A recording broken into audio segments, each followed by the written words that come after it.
Hello दोस्तों, एक बार फिर से आप सभी का स्वागत है एजुकेशन बाइट पर।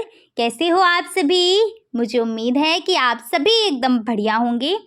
आपके डीएलएड फोर्थ सेमेस्टर की जो मैं साइंस की क्लास करा रही थी उसमें लास्ट में मैंने आपको टॉपिक कराया हुआ था धातु व अधातु। अगर आप लोगों ने ये क्लास नहीं देखी है तो चैनल पर जाकर आपको ये क्लास मिल जाएगी। साथ साथ साइंस की बाकी क्लास की भी प्लेलिस्ट बनी हुई है, आप वहाँ से साइंस के सारे लेक्चर देख सकते हो। और बाकी की भी आपके जो फोर्थ सेमेस्टर हैं सभी की प्लेलिस्ट बना दी है पहले से। आप बहुत परेशान होते हैं प्लेलिस्ट के लिए कि प्लेलिस्ट कहाँ है, बना दीजिए प्लीज़। तो प्लेलिस्ट ऑलरेडी बनी हुई है, बस एक बार चेक करिए, आपको मिल जाएगी चैनल पर, ठीक है ना। शुरू करते हैं आपका आज का टॉपिक। आज का जो टॉपिक है वो है खनिज एवं अयस्क यानी कि मिनरल एंड ओर।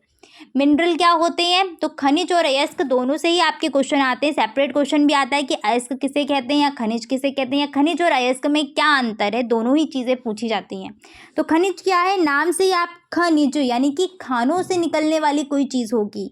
तो ऐसी पदार्थ, ऐसी चीज़ें जिनको हम पृथ्वी के अंदर से खुदाई से निकालेंगे, पृथ्वी के अंदर खोद करके जिन पदार्थों को निकालते हैं वो पदार्थ कहलाते खनिज।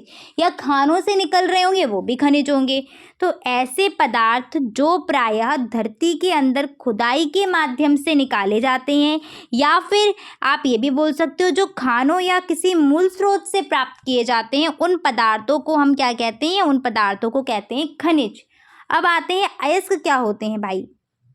तो अयस्क जो है वो खनिजों को ही हम अयस्क भी बोलते हैं, ठीक है। लेकिन कौन से खनिजों को? सारे खनिजों को नहीं बोल सकते हैं। तो कौन से खनिजों को अयस्क बोलेंगे वो देख लीजिएगा। जिन खनिजों से किसी भी धातु को प्रचुर मात्रा में और कम खर्चे पर प्राप्त किया जा सके उन खनिजों को हम कहते हैं अयस्क। यानी कि अयस्क हैं क्या? अयस्क ऐसे खनिज होते हैं जिन खनिजों से हम किसी भी धातु की ज़्यादा से ज़्यादा मात्रा को कम खर्चे में आसानी पर प्राप्त कर पाएंगे, वो खनिज हमारे कहलाते हैं अयस्क। समझ में आ गई बात कि कोई ऐसा खनिज जिसमें हम धातु की बहुत ज़्यादा मात्रा बहुत कम खर्चे में प्राप्त कर पाएँ, वही क्या है? हमारा अयस्क है। जैसे यहाँ पर मैं आपको एग्जांपल एक अयस्क का दे देती हूँ, एक या दो अयस्क का। जैसे जिंक ब्लेंड, एक एग्जांपल मैं दे रही हूँ किसका? Zinc blende. जिंक ब्लेंड का, ठीक है, जिसका सूत्र होता है आपका ZnS। ये जब पृथ्वी से खोदा गया तो है क्या? ये फिर खनिज है। और इसमें से सबसे ज़्यादा मात्रा में क्या? Zn को बहुत आसानी से हम निकाल पाएंगे, इसलिए अयस्क बन जाएगा। किसका अयस्क है? तो Zn धातु का अयस्क है। Zn का मतलब क्या है? जिंक। जिंक धातु का अयस्क है क्या?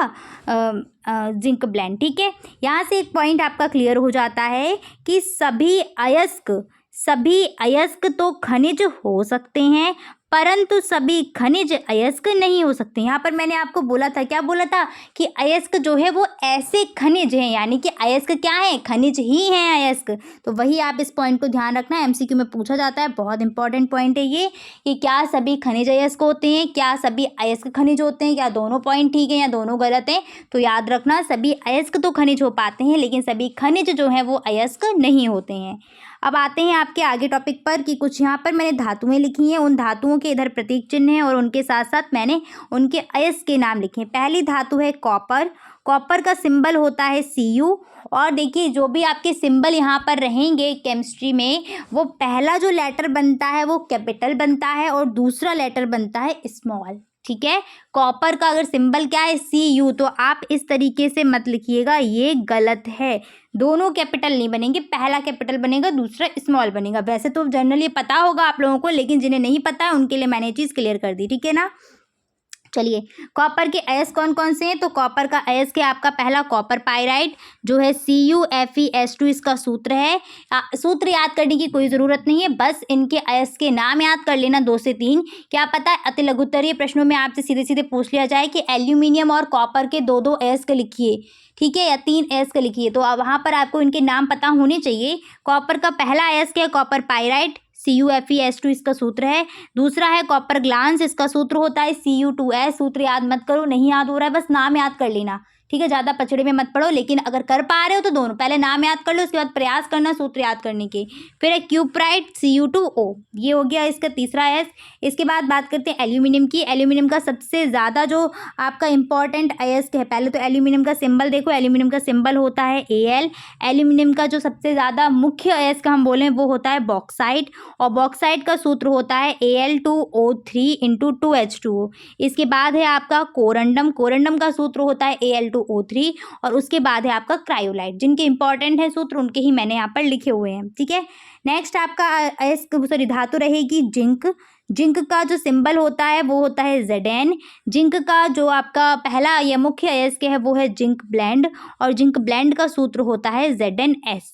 दूसरा इसका अयस्क रहेगा कैलेमाइन। कैलेमाइन का सूत्र होता है ZnCO3। ऐसा नहीं कि यही बस इतने ही है, अयस्क और भी हैं इनके, पर मैंने जो इंपॉर्टेंट अयस्क हैं जो पूछ भी लिए जाते हैं, मान लीजिए ये पूछ लिया गया कि जिंक ब्लेंड किस धातु का अयस्क है, तो आप आसानी से बता दोगे कि जिंक ब्लेंड, जिंक लगा हुआ यानी किसका अयस्क होगा, जिंक का होगा, ठीक है। पर कैलेमाइन पूछ लिया कि कैलेमाइन किसका अयस्क है, तो पता होना चाहिए किसका है, जिंक का अयस्क है। कॉपर पायराइट किसका अयस्क है, कॉपर का अयस्क है। क्यूप्राइट, क्यूप्राइट यानी कि कॉपर से मिलता जुलता है, किसका है, कॉपर का है।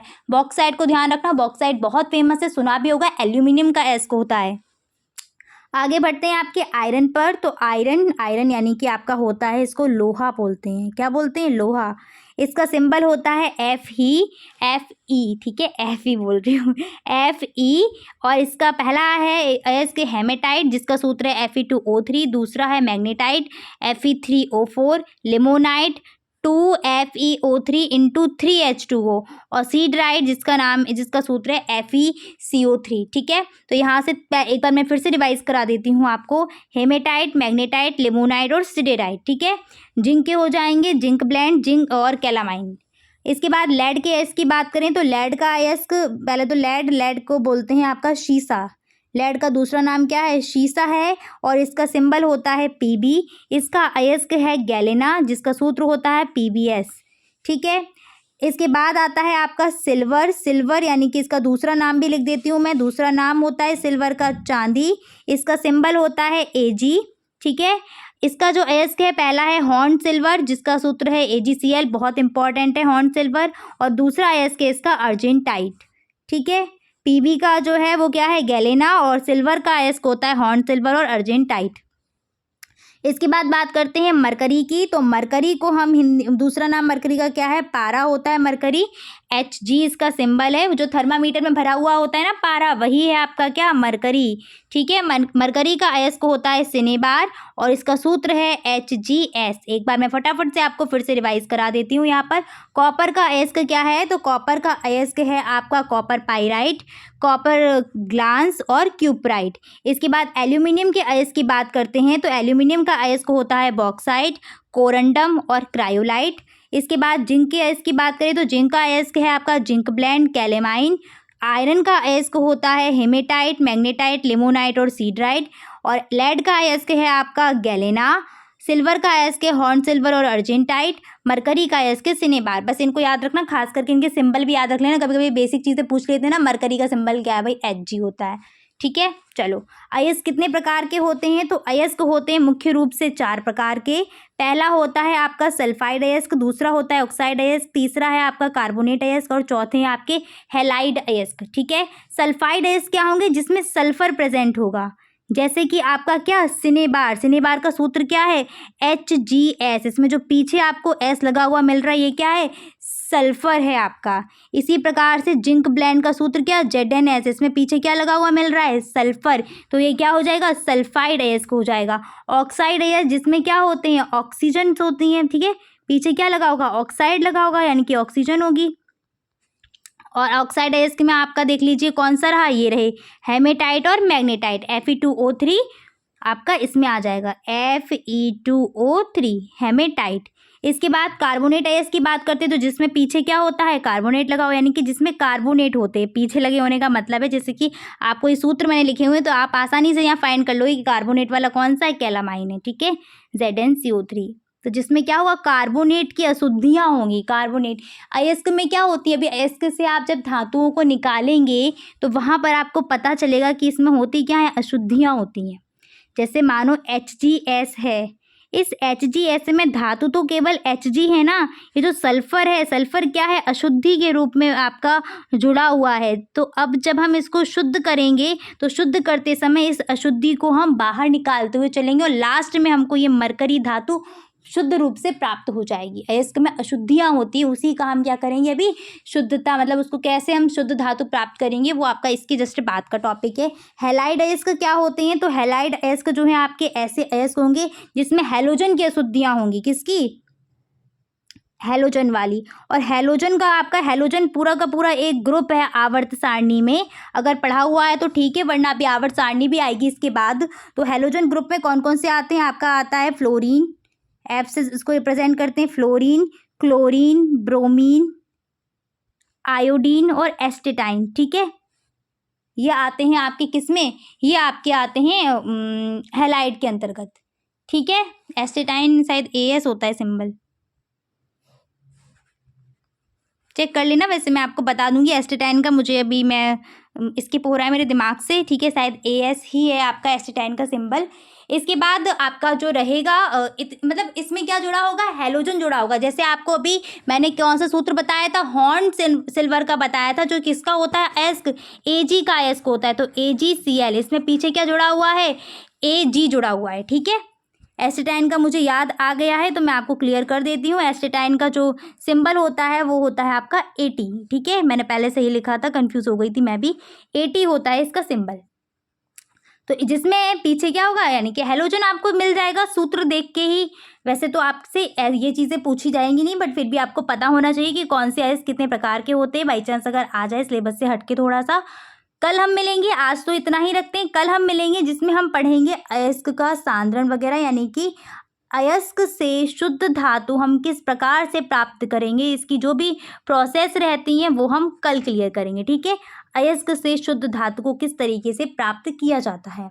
और क्लास को शेयर करते रहा करिए अपने दोस्तों के साथ। साथ साथ जो भी आपके जूनियर आ रहे हैं, फर्स्ट सेमेस्टर के हों या फिर सेकेंड सेमेस्टर के हों, उन लोगों को भी आप इस चैनल के बारे में बताते रहिए। ठीक है, thanks for watching and please like, share and subscribe my channel. Bye bye, take care.